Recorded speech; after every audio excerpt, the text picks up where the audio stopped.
안녕하세요. 야긴 건축입니다. 오늘부터 이제 시리즈로 가을 학기는 교회 건축의 PM 강좌 시리즈로 쭉 말씀드릴 거거든요. 교회 건축의 과정, 설계자 선정 방법, 공모 방법, 입찰 방법, 시공사 선정 방법, 계약서 작성 방법, 특약서 방법, 그 다음에 건축에 관련 법규, 인허가는 어떻게 할 거며 인허가 내용, 이런 것을 쭉 망라해서 우리가 교회 건축의 실질적인 이론적인 이런 것이 아니라 실무에서 교회가 핵심적으로 건축위원회에서 교회를 앞두고 교회를 건축해야 되겠다라고 했을 때 직면하게 되는 여러 가지 요소들이 있거든요. 그거는 경험을 해야만 터득될 수 있는 내용들이기 때문에 교회 건축을 앞두고 계신 여러분들께서는 너무나 중요한 아주 소중한 자료입니다.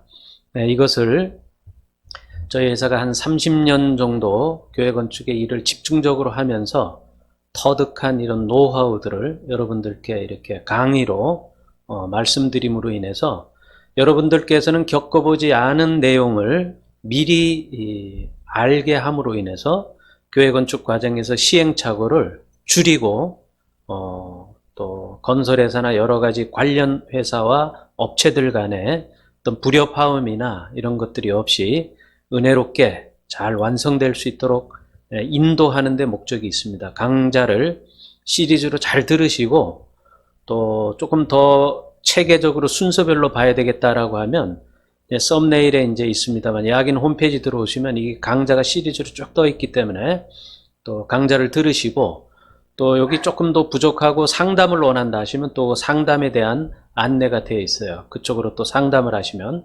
자세하게 들으실 수 있겠습니다. 오늘은 교회 건축의 프로세스, 교회 건축의 과정, 큰 틀에서 교회 건축을 시작부터 입당까지 어떠한 순서로 교회가 진행되는지 큰 틀에서 총괄적인 가이드라인에 대해서 말씀드리고 다음 주부터 이제 시리즈별로 하나하나의 테마를 가지고 말씀드리도록 하겠습니다. 자, 그러면은 이제 본 강의로 들어가도록 하겠습니다. 먼저 교회 건축의 과정에 대해서 우리가 이제 좀 살펴보고자 하는데 이 과정은 뭐냐면 자, 우리가 차를 타고 모르는 길을 초행을 할 때 막막하죠. 근데 이제 요즘은 이제 내비게이션을 키면은 내비게이션이 이제 안내를 다 하잖아요. 그것과 똑같습니다. 교회 건축의 처음부터 마지막이 어떠한 단계와 어떠한 순서로 진행되는가, 그리고 그 단계별로 어떠한 내용이 전제되어지고 그 내용이 파악되어져야 되는지 그런 것들을 살펴보는 시간이거든요. 그래서 이 프로세스를 정확히 우리가 알면 가는 길이 그만큼 수월해요. 그리고 모르는 길이지만 이미 가본 것과 같은 그런 효과를 주죠.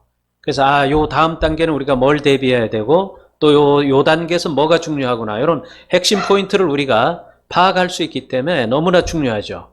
그 프로세스를 오늘 좀 말씀을 같이 나누도록 하겠습니다. 첫 번째 단계는 비전 선포 단계, 기획 단계라 그러죠. 기획 단계. 근데 많은 교회가 교회 건축을 앞두고 이 기획 단계가 이제 아예 없는 경우도 있고 또 이 기획 단계를 조금 좀 과하게 설정을 하다 보니까 교회 건축의 방향이 조금 이렇게 좀 이상한 방향으로 가기도 하고 하거든요. 그래서 이 기획 단계는 우리가 교회 건축을 어떻게 어떠한 방향으로 어떠한 점을 주안점으로 해서 갈 것인가라는 것을 총체적인 밑그림을 이제 그리는 단계입니다. 그래서 그 단계를 보면 크게 보면은 우리 교회 건축의 방향성에 대한 그 어떤 안내, 방향성에 대한 수립, 이거거든요. 자, 우리 교회는 어떠한 방향의 주된 목적을 두고 갈 거냐, 지역사회와 교회가 문화공간으로 유기적으로 연합되어질 수 있는 그런 방향으로 갈 거냐, 아니면은 우리 교회가 교육공간이나 교육에 올인을 해야 되기 때문에 뭐 교육공간을 주안점으로 둬서 가야 될 거냐, 아니면 우리 교회는 예배에 올인해야 되기 때문에 예배 공간에 주안점을 둬서 가야 될 거냐, 뭐 이런 등등의 어떤 핵심 가치가 있을 거예요.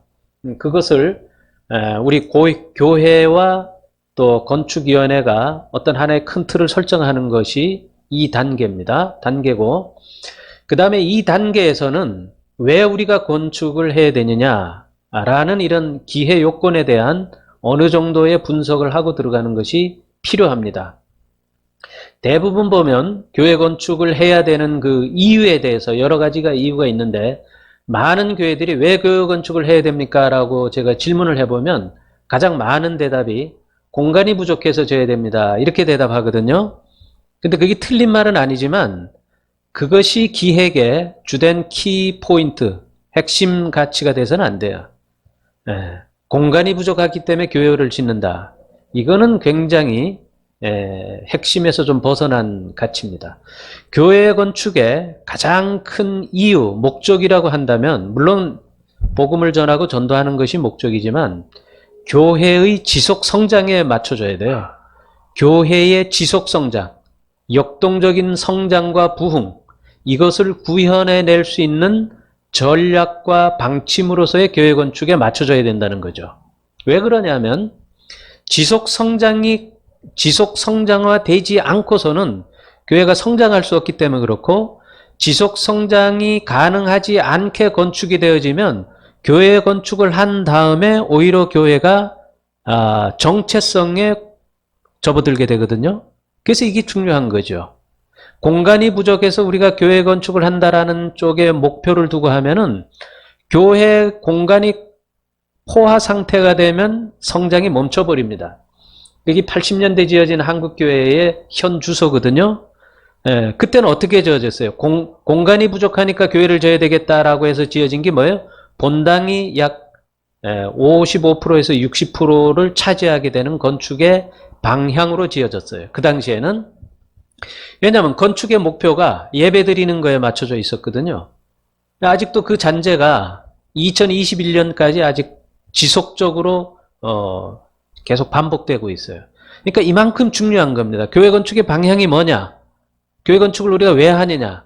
이거에 대한 확실한 어떤 수립과 비전과 목표와 공유가 없이는 교회 건축이 건물을 짓고 난 다음에 그 여파가 온다, 이렇게 생각하면 돼요. 그래서 한국교회가 가지고 있는 가장 좀 비합리적인 문제가 뭐냐면 본당 위주로 건축이 되어져요. 본당 위주로. 그래서 본당이 과하게 전체 연면적을 점유하다 보니까 교회 성장이 멈추는 겁니다. 여러분 생각해 보세요. 본당이 60% 차지한다면 전체 면적에 나머지 40% 가지고 뭘 하겠어요?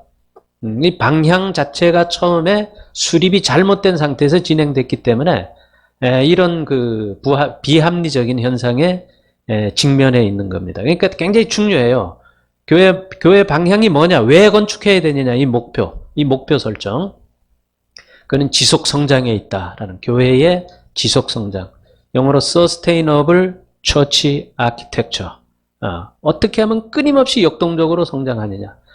지어진 건축의 공간을 토대로 해서 성장을 하고 또 그 성장이 성장을 낳고 이렇게 갈 수 있느냐. 그와 같은 구조와 그와 같은 건축의 방향성은 뭐냐. 이게 중요한 겁니다. 그래서 뒤에 또 나온 말씀입니다만은 본당의 면적이 약 35%에서 40% 미만으로 건축이 돼야 되고, 나머지 약 70%, 65%가 문화공간, 교육공간, 치유공간, 지역사회와 교회가 공유하는 공간, 청소년의 공간, 실버 어르신들의 공간, 이런 공간으로 이제 확대돼야 된단 말이죠. 이런 방향성을 교회 건축 초기에 계획을 수립해야 되는 거예요. 그러니까 너무 중요한 겁니다, 이 단계가. 너무 허겁지겁 이런 거 없이 공간이 모자라니까 져야 된다. 재개발 지역으로 구역이 지정됐으니 교회 해야 된다. 우리 교회가 지어진 지 한 40년 됐으니까 교회 져야 된다. 이 방향성은 너무나 안 맞는 거죠. 그래서 기획 단계, 우리가 비전 선포 단계인데 이 단계를 충분히 논의를 하셔야 된다. 방향을 어디에 둘 거냐? 지속 성장에 있습니다. 그러면 공간의 분포를 어떻게 설정해야 되느냐? 본당의 면적을 줄이고 나머지 공간을 크게 확장시켜야 된다. 확장시키는 토대와 근거는 뭐냐? 그 지역 사회의 특징과 맞게 설정해야 된다. 이것을 압축적으로 말씀을 드리고, 또 이 부분을 디테일하게 다시 한번 말씀드리는 그런 또 단계가 있기 때문에 거기서 또 말씀을 드립니다. 두 번째는, 자, 그 다음에 이제 단계는 설계자 선정 및 기획 설계안 확정 단계예요. 그러니까 이 두 번째 단계가 교회 건축의 약 80%를 좌지우지한다, 이렇게 보시면 돼요. 그러니까 이 두 번째 단계는 교회 건축의 전체 건축 생애에 있어서 그러니까 컨스트럭션 라이프 사이클에서 굉장히 중요한 거예요. 이게 설계자 선정 및 기획안 선정 단계. 왜 그러냐, 왜 중요하냐면, 이 기획안은 뭘 말씀드리냐면, 우리가 건축을 어떻게 해야 되고, 각 실의 면적은 몇 평으로 해야 되고, 인원은 어느 정도가 돼야 되며, 층수는 몇 층을 해야 되고, 모양은 어떤 모양으로 해야 되고, 주차는 어떻게 해야 되고, 이 방향을 기획안에서 확정을 하는 거거든요. 그러니까 이 기획안대로 모든 단계가 진행되는 거예요. 이 기획안대로 허가가 들어가고, 이 기획안대로 시공 도면이 나오고 시공이 이루어지는 거거든요. 그러니까 얼마나 중요하겠어요. 정말 설계 중에 설계가 이 단계입니다. 소위 말해서 가설계 이렇게 부르는데, 그 가설계는 용어가 잘못된 거예요. 기획설계, 이게 맞아요. 기획설계. 이 기획설계 단계가 교회 건축의 전체의 하나의 그 틀을 생애로 본다면, 우리 일생이라 그러죠. 생애로 본다면 거의 80%를 점유하고 있다. 그래서 기획안에 많은 시간을 투자해야 되고, 기획안에 많은 논의를 거쳐야 되고, 교회와 설계자가 끊임없이 협의를 하면서 기획안을 완성해야 돼요. 근데 제가 왜 이거를 강조하냐면, 많은 교회가 이 기획안 단계, 가설계 단계를 너무나 소홀히 여겨요. 설계자한테 안을 한 두세 군데 받아가지고 뚝딱거려가지고 오케이, 이 안대로 가. 이게 거의 90%입니다. 90%. 그렇게 해서는요, 허가 내고 난 다음에 어떤 문제가 일어나냐면, 시공하면서 다 뜯어고쳐요. 이거는 좁아. 이 위치는 2층에 있어야 되지 않고 3층에 있어야 돼. 이건 1층에 있지 말고 지하에 있어야 돼. 이제 막 바꾸고 난리가 나요. 바꾸는 거는 괜찮은데, 그게 다 돈입니다. 추가 공사비. 그래서 이 기획안에서 충분히 안을 만들어서 시공 단계에 들어가서는 수정하지 않고, 뭐 지역적인 어떤 재료나 이런 거는 물론 수정할 수 있지만, 칸막이나 공간의 이동이 막 왔다 갔다 해서는 그건 많은 리스크를 안고 가게 됩니다. 그래서 기획안은 충실하게 해야 되고, 또 설계자와 교회, 구성원 간의 소통이 충분히 이루어져서, 이제 더 이상 만질 데가 없습니다. 그런 단계가 지난 다음에 세 번째 단계, 인허가 단계로 가야 돼요. 근데 이 단계가 너무 급조되고 소홀히 되어 가는 것이 전문가 입장에서 너무 안타까워요. 그래서 제가 이 프로세스를 꼭 강의를 해야 되겠다는 거를 참 뼈저리게 느끼는데, 기획안 단계가 80%입니다. 80%. 너무 소중하고요. 그 다음에 설계자를 선정해야 되거든요. 왜냐하면 설계자가 선정이 돼야 기획안이 나오잖아요. 이 설계자 선정은 방법이 여러 가지가 있는데, 크게 세 가지 방법이 있는데, 이것도 좀 잘 들으세요. 물론 이 단계 뒤에 또 디테일하게 나옵니다만, 설계자는 지명 현상 설계, 그냥 불특정 다수인의 설계자를 갖다가 이제 이렇게 정해가지고 선정하는 방법인데, 그건 에너지가 너무 많이 소모되고, 지명 공모 방식, 이것은 뭐냐면 교회가 여론조사나 기타 자료 수집을 통해서 설계회사를 한 3개 정도를 정해요. 지명을 해요. 그래서 그 회사의 프리젠테이션을 받아보고 그 중에 하나를 정하는 방법입니다. 근데 코로나 시대에는 그 방법도 좀 많은 에너지가 소모되고 불편하고 시간이 많이 걸리거든요. 그래서 세 번째 방법은 좀 절충적인 방법인데, 어떠한 방법이냐면, 설계자로부터 안을 받아보지 않고 설계자 회사의 회사 소개, 설계 진행 방법론, 기술자 현황, 교회 건축의 실적, 이런 것을 판단해서 설계자를 정하는 거예요. 그리고 그 정해진 설계자에게 기획안을 한 3가지 대안을 갖다가 받아가지고 그 중에 하나를 정하는 방법입니다. 그러니까 요즘 코로나 시대는 이 세 번째 방법을 가장 많이 쓰고 있어요.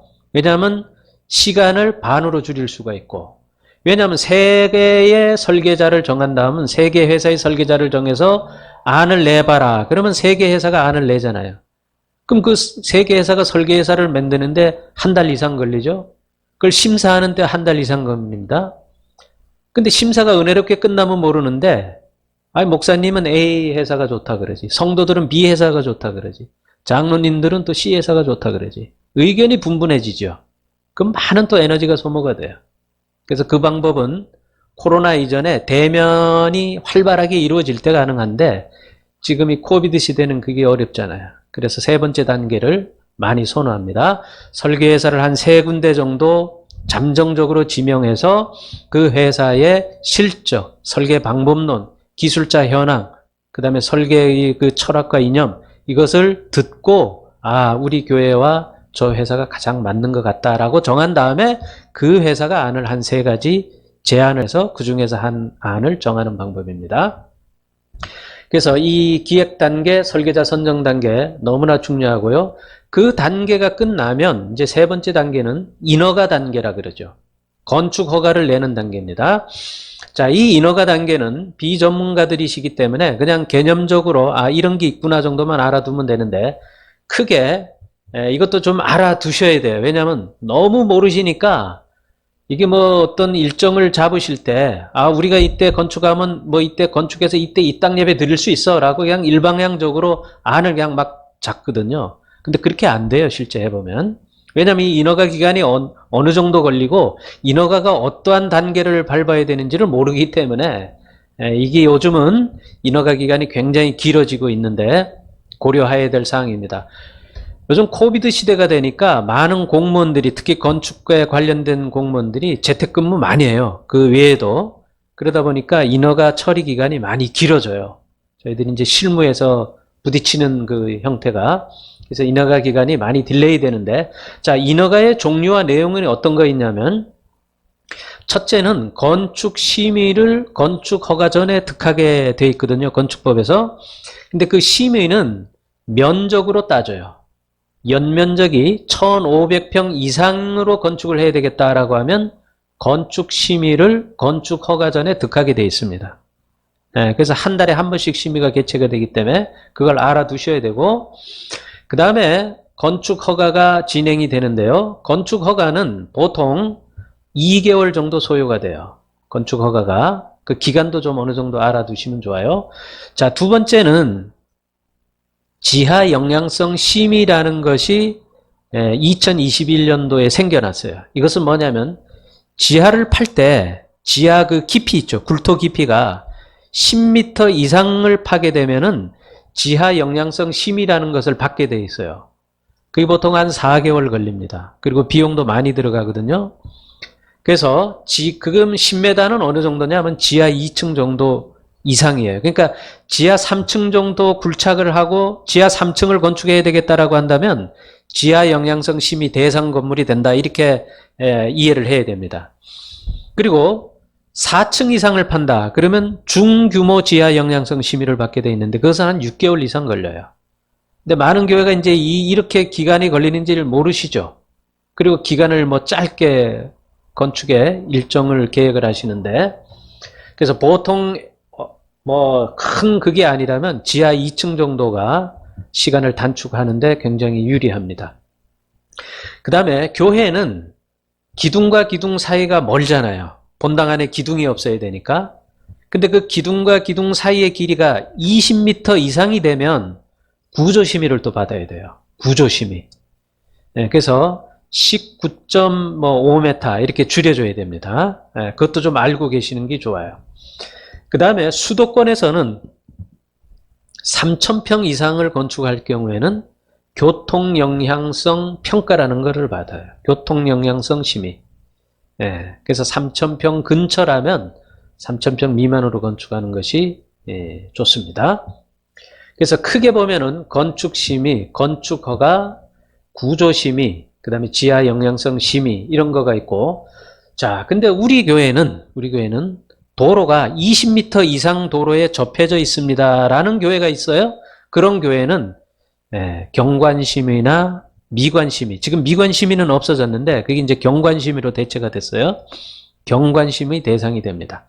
이거는 뭔 말씀이냐면 도로가 넓은 쪽에 면한 교회는 미관이 중요하다 이렇게 판단을 하는 거예요. 그래서 경관심의도 도로 넓이에 따라서 혹은 경관지구로 지정을 합니다. 그런 미관이 중요한 지역에는. 그래서 이런 것도 사전적으로 검토할 필요가 있다 이렇게 말씀을 드립니다.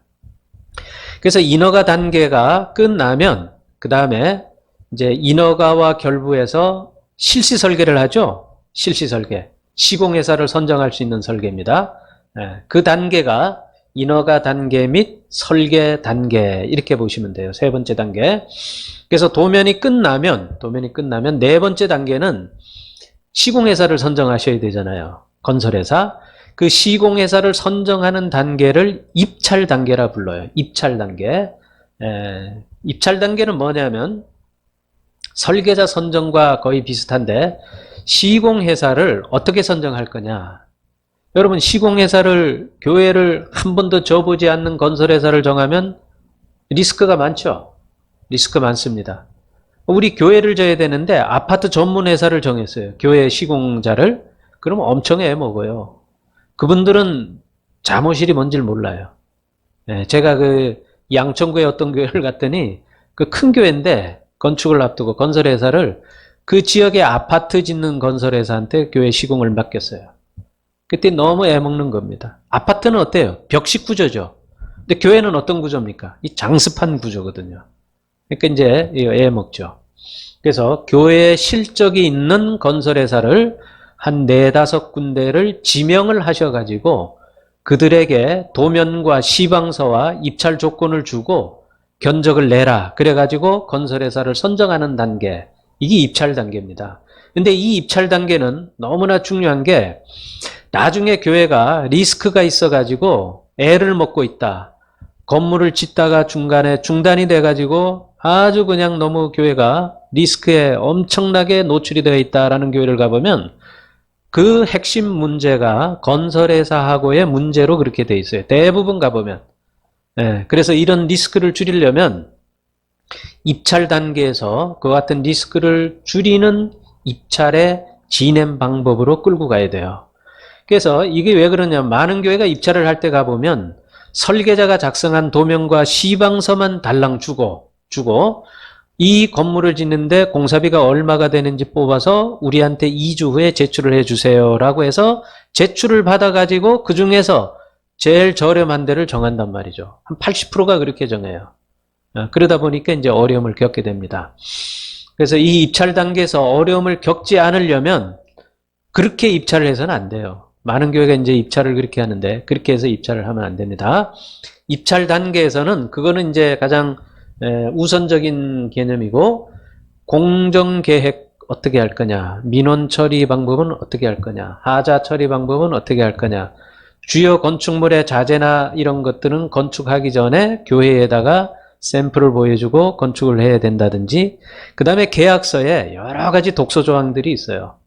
계약서는 건설회사가 가지고 오는 계약서는 건설협회에서 만든 표준계약서를 씁니다. 100%가. 그러면 이제 건설회사한테 유리하게 작성이 되어 있어요. 그 도급계약서가.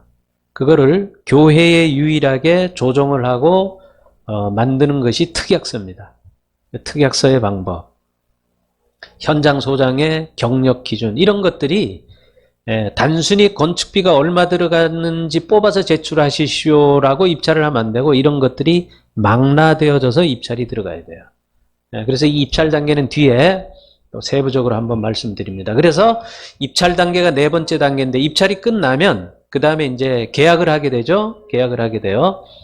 그래서 계약을 할 때는 특약서, 방금 말씀드린 특약서, 그 다음에 현장 소장의 캐리어 이런 것들을 잘 해서 이제 계약을 하게 되죠.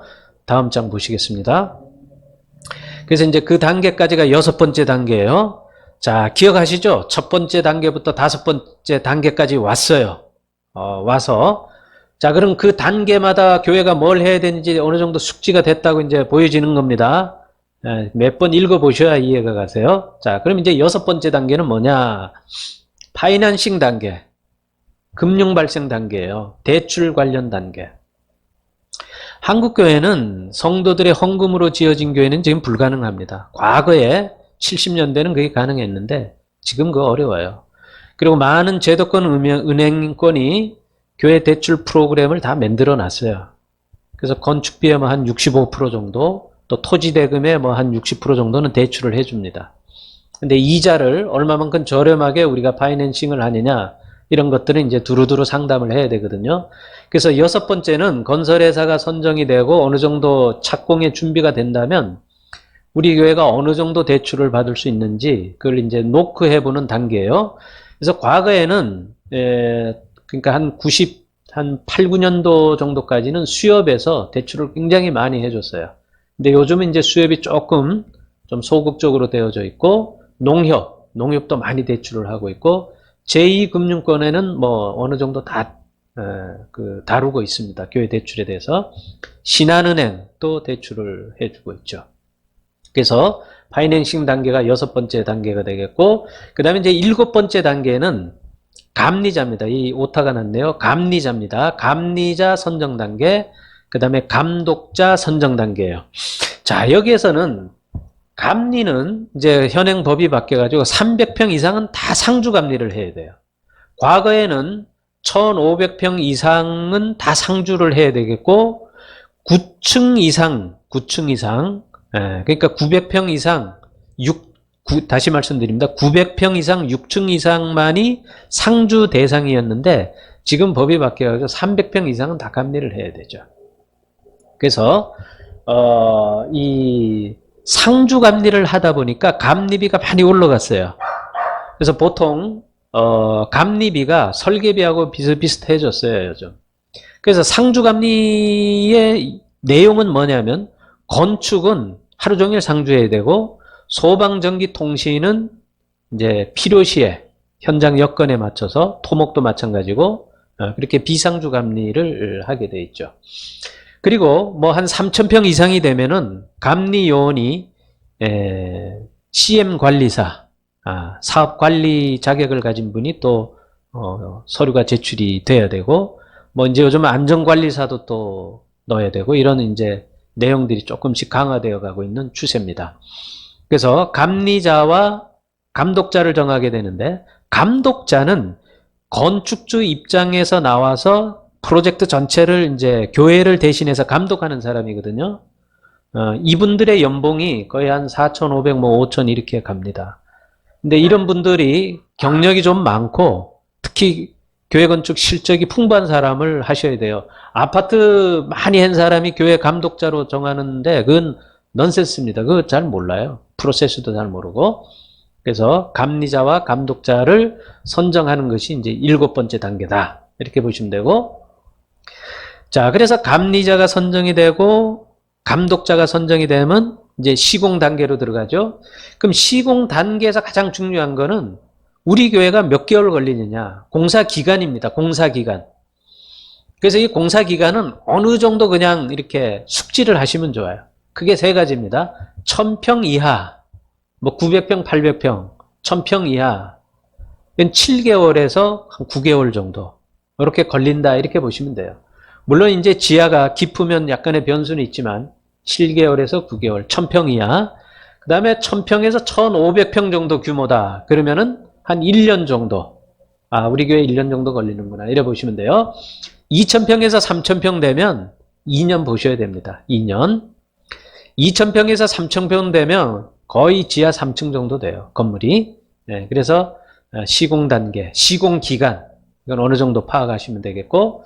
그 다음에 이제 아홉 번째 단계는 공사 감리 단계가 되겠죠. 공사하면서 착공계를 넣으면서 공사 감리가 이루어지죠. 그래서 공사 감리는 언제 하느냐? 공사 감리는 이것도 굉장히 중요해요. 요즘은 법이 공사 감리법이 바뀌어져 가지고 감리 시점이 있습니다. 아이고 감사합니다. 감리 시점이 있거든요. 근데 감리 시점이 언제? 물론 상주하면서 다 감리를 하지만 기초 배근이 끝난 다음에 감리 중간 보고서를 한번 해야 되고, 그 다음에 5층 지상 골조가 5층 정도 끝나면은 감리 중간 보고를 해야 되고, 그 다음에 맨 위에 지붕층 골조 공사가 끝나면 감리 중간 보고를 하게 돼 있어요. 그럼 이 감리 중간 보고는 뭐냐 하면은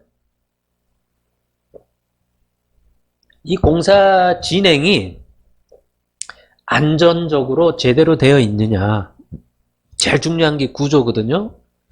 교회 건물은 구조가 제일 중요해요. 왜냐하면 장습한 구조이기 때문에 안전이 최고거든요.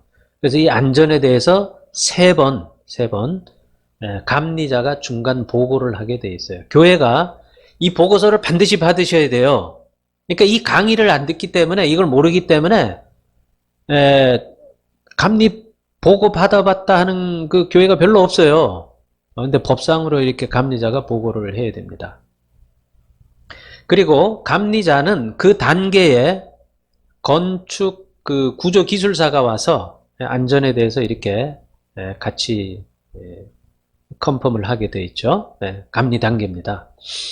그 다음에 세 번째는 사용 승인 단계인데, 열 번째는 사용 승인이 준공이에요. 준공이라는 용어가 이제 이게 한문인데 이게 이제 사용 승인으로 바뀌었어요. 사용 승인으로.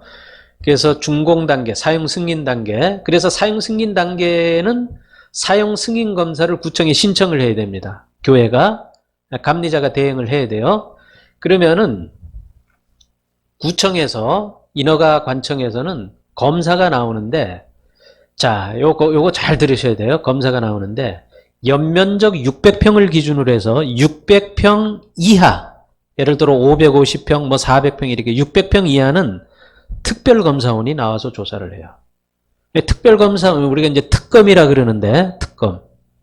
이 특검은 뭐 하는 사람인가 하니, 이 건물이 준공, 사용 승인을 내줘도 되는지를 와서 검사하는 사람이에요. 그럼 이 사람이 나온 목적은 뭐죠? 어디 뭐 불법으로 된 거 없나, 도면대로 안 된 거 없나, 이거 보러 온 사람이에요. 까다롭게 봅니다. 까다롭게. 근데 600평 이상의 건물은 특검이 없고 그 감리를 보는 사람이 검사 조서를 만들어서 사용 승인을 신청해요. 그럼 좀 유리하겠죠. 자기가 감리를 한 거니까 더 잘할 거 아니에요. 그게 유리합니다. 그래서 600평 근처에 건축하시려는 교회는 600평 이상으로 하는 게 좋아요. 605평, 610평 이렇게 하시라는 거예요. 2000제곱미터 이상을 하셔야 됩니다. 그러면은 특검이 와서 사용승인 검사를 안 받아도 돼요. 너무 중요한 거예요. 너무. 어떤 교회 가보니까 580평을 건축을 했어. 580평을. 아니 거기서 20평만 더 하면은 특검 대상이 아니잖아요. 근데 특검이 나와가지고 얼마나 까다롭게 하는지 자가지고 와서 발코니 다 재고 기둥 높이 재고 뭐 계단의 그 넓이 재고 이러고 있단 말이죠. 까딱 잘못하면 그거 걸려요. 그 허용 오차 이런 걸 조금 어기면. 그래서 600평의 근처에서 특검이냐 특검이 아니냐 이거 좀 메모하시고 기억하시고, 그리고 요즘에 사용 승인은 사용 승인이 들어가면은 뭐를 가장 중요하게 인허가권자가 보냐면 건물을 건축하기에 쓰여진 재료들이 있죠. 돌, 유리, 내부의 마감재료, 외장재료, 단열재 이런 재료들이 품질 성과가 KS 규정에 적합하고 관련 인허가 기준에 적합한 재료를 썼느냐, 그 품질 성과표를 제출하게 돼 있어요. 근데 이것을 조금 잘못 전달하거나 그 업체의 의견만 존중해서 전달을 하게 되면 안 돼요. 감리자가 그걸 확인해야 됩니다. 그 한국과학 산업기술원이라 할지 이래 공인된 인증기관에서 인증한 재료냐 이걸 봐야 됩니다. 뭐 건축주가 할 일은 아니지만 요즘은 옛날처럼 뭐 이렇게 그런 근거 없이 이렇게 써가지고는 준공이 안 나요. 그래서 너무 건축비를 막 깎고 최저 금액으로 건설회사를 선정하다 보면 이런 현상이 일어나요. 막 싸게 인증도 안 받고 품질 성과도 안 되는 소재를 갖다 쓰고 이러면 안 됩니다. 설계도면에는 다 그게 이제 나와 있는데 뭐 엄청 많잖아요. 그 소재나 재료나 이런 것들이. 그래서 이런 성능 기준에 적합한 재료를 썼느냐 이거를 요즘은 꼼꼼히 보고 있다. 특히 단열재 이런 거 굉장히 엄중하게 봅니다. 그래서 사용 승인이 나면 사용 승인계를 접수하면 한 15일 이내면은 이제 승인이 나거든요.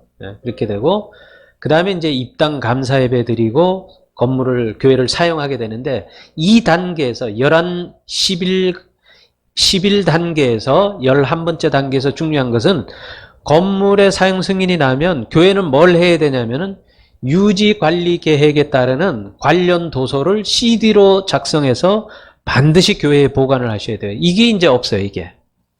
한 5년 되면은 교회 도면이 없어요.